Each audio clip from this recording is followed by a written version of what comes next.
Assalamualaikum warahmatullahi wabarakatuh. Akkam jirtan obboleewwan kiyya nagaa qabdu jirtu alhamdulillah.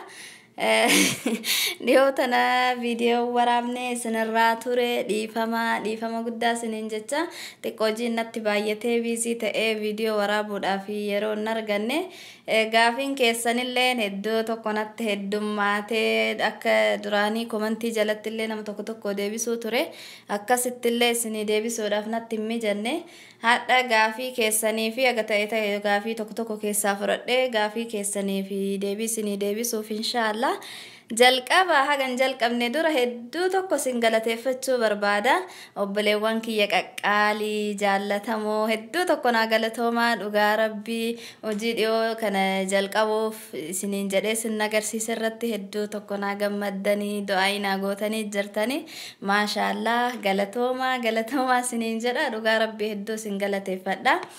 Akkasuma gaafii yeroo hedduu na gaafatamu ka garuu hin deebisne keessaa jalqaba irratti ka isinii deebisuu barbaadu tokkoffaa irratti ati biyya kam jiraattaadha?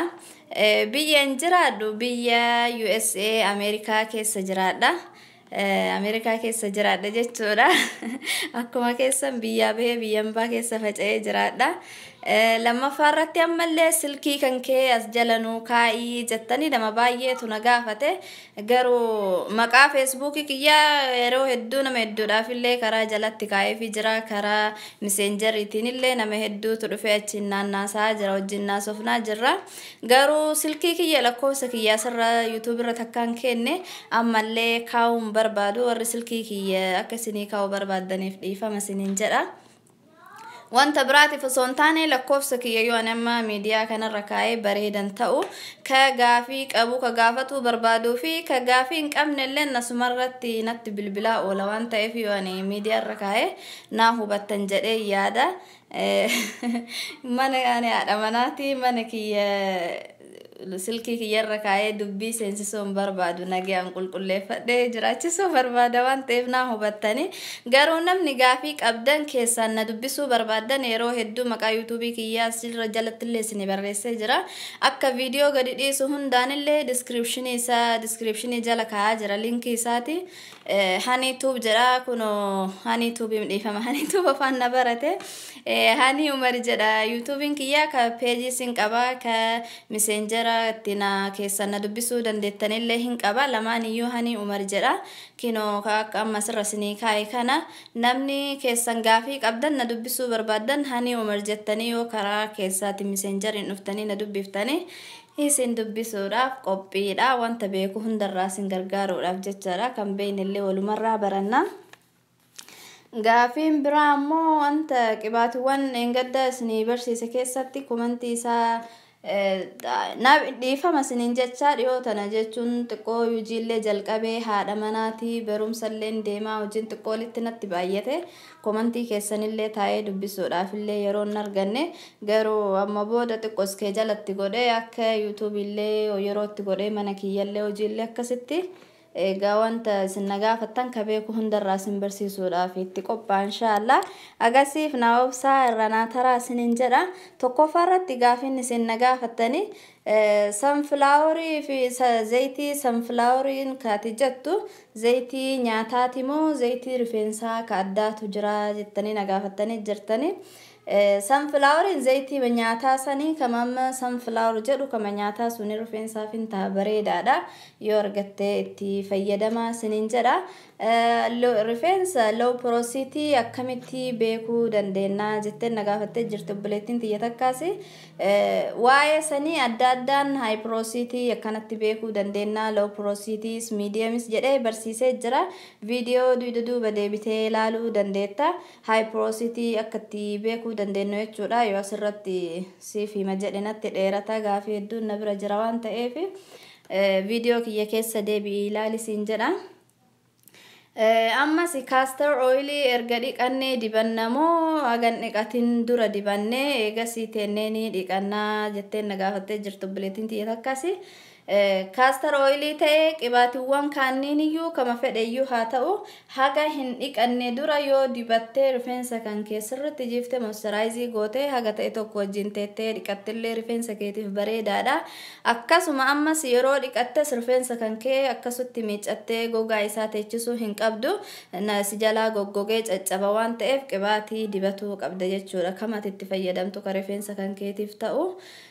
Ammas obboleettiin tiyya takka kireemii fuulaa bareedaa nuuf dhiheessii naan jettee jirti.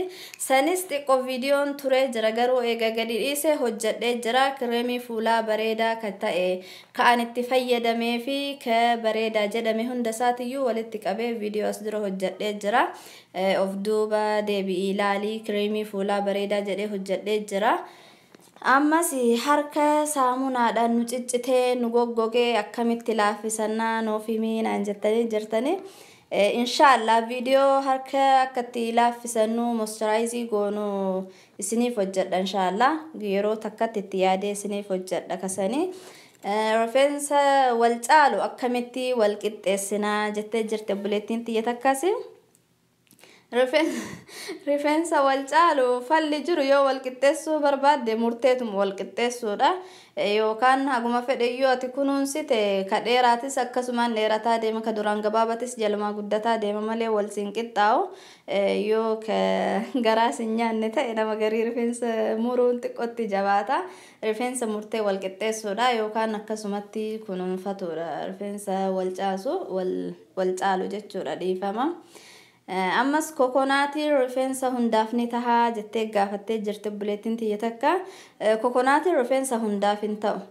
Keessattuu rifeensa miidiyamii fi rifeensa haayipiroosiitiif hin ta'a bareedaadha. Rifeensa loopiroosiitii qaawwii buqqeen isaa kuni xixiqqaa waan ta'eef zayitii lallaafaa akka zayitii zayituuna lallaafaa fa'aa akka abukaadoo fa'aa waan kanneen fudhata malee.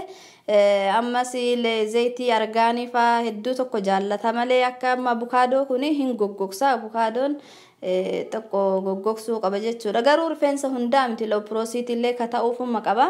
Haa ta'u yeroo baay'ee kokonaatiin rifeensa loopiroosiitii hin goggogsa. Yoo katti fayyadamtu taate illee kophaa isaa hin fayyadamin zayitii biraatiin walitti makii fayyadamee siin jedha inshallah. Kabiraatis zayitii hunda walitti maknee dibannamoo adda addaa jettee na gaafattee jirti obboleettiin tiyya. Zayitii jalqaba zayitii hunda walitti maktee yoo dibataa ooltellee faayidaa siin qabu garuu zayitii rifeensa keetiif ta'u yoo adda baafattee bartee bareedaadha. Zayitii rifeensa keetiif ta'u eega adda bartee ammoo zayitii san hunda isaa yoo walitti maktee dibattellee owwiftee akka hot oil treatmentii jedhamu sanii owwiftee haga hin dhiqanneen dura rifeensa kan kee dibattee sirriitti massaajii gootee feestaaliidhaan hiitee haga ta'e isaa tokko lama teettee ofirraa dhiqxeesi. Akkasuma walitti maktee wayita dhiqattee irraa baate yoo dibattes rakkoo hin qabu. Akkasuma kophaa isaa tokko hadha yoo hadha olive oilii dibattee boru kokonaatii iftaan argaanii akkas goote yeroo itti fayyadamtu hundatti tokko yoo fayyadamtellee bareedaadha rakkoo hin qabu. Garuu irra caalatti yoo walitti makte faayidaa isa hundaayyuu bakka tokkotti walitti argatta jechuudha. Ammas obboleettiin tiyya takka rifeensa akkamitti deemessaa osoo keemikaala ittiin dibinii jettee jirti. Keemikaala osoo ittiin dibinii rifeensa akka itti diimessuu danda'amu hinnaadha. Karaa biraatii yoo jiraatan hin beeku garuu namni gariillee hundee diimaa yookaan qeessirii isa jedhamu san hin diba. Isa yaaleen beeku ana isaan diimessuudhaaf illee rifeensa dura takka waan itti yaadeen beekiniif hundee diimaa san inni keemikaala hin qabu mana keenya keessatti itti fayyadamnu vijiteebileedha. Rifeensa keetiif uummata akka rakkoo hin qabu yoo ka yaaluu barbaaddu ta'es garuu ani hin yaalle hundee diimaa sanii hinnaan ammoo hin diimessa. Hinnaa shaayii diimaadhaan baxabbatte. Shaayii bishaan qofa biddarra goote shaayii qixalii itti goota shaayii qixaliin sun diimatee yoo jedhe hinnaadhaan baxabbatta. Hinnaa sana immoo lafa goote gara sa'aatii 3-4 tokko akkasitti ukkaamsitee qadaaddee teechifta. Achi booda fuutee rifeensa keetirratti dibatta rifeensa kan kee hin diimessa. Bareedaa siif godha jechuudha. Hinnaan keemikaalaa miti rifeensa illee hin jajjabeessaa hin yabbisaa bareedaadha jechuudha. Karaa saniin rifeensa diimessatu dandeetta. amma sobboleettiin takka rifeensa fuula duraan ciccitu akkam godhuu qabna jettee jirti. Rakkinni rifeensa fuula duraan ciccitu keessattuu shamarran muslimaa faa yeroo hedduu hijaaba kana faa uffatan waan ta'eef fuula duraan nama hunda akkasitti rakkisaa anas akkasuma na rakkisaa jira. Ka fuula duraan ciccite balleessuudhaaf ammoo viiksii fi olive oilii kana faayo walitti maktee ka dibattu ta'e jijjiiramu guyyaa 2-3 sin agarsiisu garuu akkasuma galgala hunda osoo inni fannee yoo ka dibattu ta'e jijjiirama bareedaa si agarsiisa. Garuu viiksiin sun nama hundaaf hin ta'u, nama gariifaa hasaasiyyaatti kaasaa fuula dura kana faa hooksisa. Akka hasaasiyyaa sitti godhu yoo beekte ammoo ofirraa dhiisuu dandeetta. Sani malee karaa biraatiin ammoo castor oilii yookaan olive oilii kanneen iyyuu galgala hunda osoo hin hifannee hadhamoo bornaa ba'a jettee osoo laallee callifteetuma galgaluma hunda dibattee ganama fuula kan kee ofirraa dhiqatta. Haala saniin osoo hin nagarree akka beebii heerii jedhamu sani fuula kana duraan xiqqaataa sii baha. Eegas siif dheerata inshaallah haala saniin dheereffatuu dandeetta ka fuula duraati. Qibaatii dibannee sa'aatii meeqa ofirra tursiisna ka jedhu ka biraati. Qibaatii yoo dibattanii sa'a dhiqachuudhaaf jettanii sa'aatii 1-2-3 ofirra tursiistanillee rakkoo hin qabu.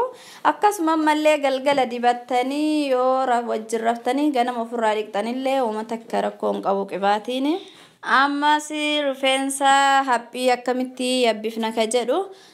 Rifeensa yabbisuudhaaf hinnaan illee ni yabbisa. Akka inni hin dibanne yoo barbaadde immoo bishaan qofaan baxabbattee yooma sayyoo dibatte hinnaan bareedaadha. Rifeensa hedduu tokko yabbisa.